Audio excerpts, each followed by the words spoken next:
Here at Kingsholm today with Gary Jones of Glevum Windows and Conservatory. Gary, 20 years as a box holder here at Kingsholm, and what a really special feat that is for both you and your company.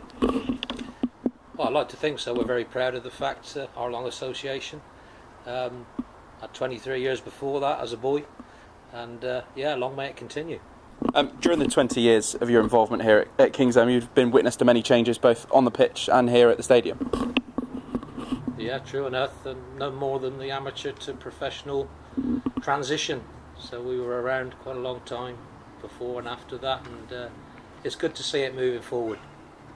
Particularly excited about this year's coaching team, and let's get it on. And during those 20 years, are there any games in particular that stand out in your mind as being particularly memorable?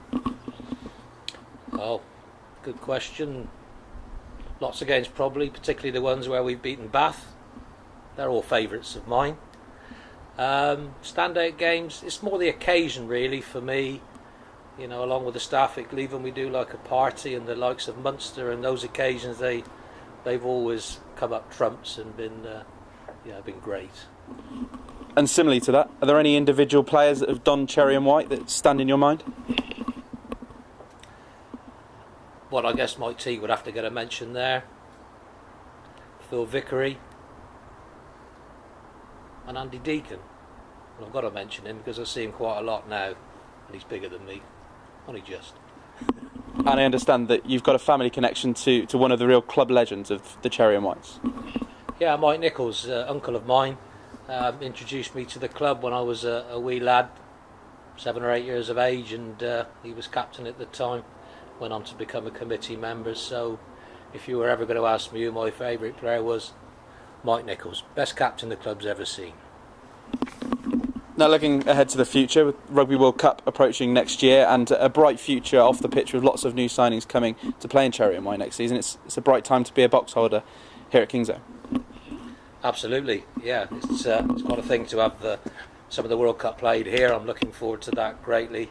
And I'm really looking forward to see how the new coaching team performs, because they do look like a fine bunch, and sorry about the outgoing guys, but nevertheless I think this group of fellas really do appear to know where they're coming from, and come on Gloss.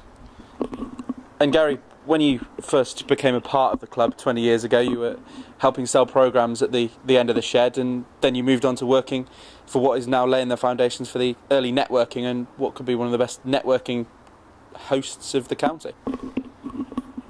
Yeah, I was about 8 years old actually, but thanks for that, because I'm not in my 30s. But I used to sell programmes under the clock, and that in that far corner, which is actually terrifying for a young lad when the gates were open. But fond memories. But that led on to being involved with the business committee just prior to the club going professional, and I sat on that committee along with half a dozen others, and from that come the 1873 club, originally the Cherry Pickers, and I was pleased to be part of that. It's good to see it going on so strongly these days. And obviously you know full well how important it is for local businesses like yourself and Gloucester Rugby to be synergised together. Yeah, the network opportunities are immense, and I'm pleased to say I've got an awful lot of friends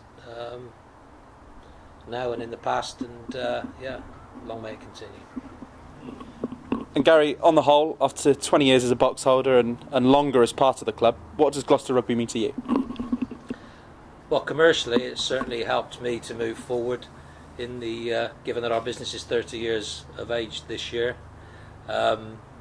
Personally, rugby's in the blood, next to the family, and my business, as far as I'm concerned, Gloucester Rugby Club is the centre of the universe.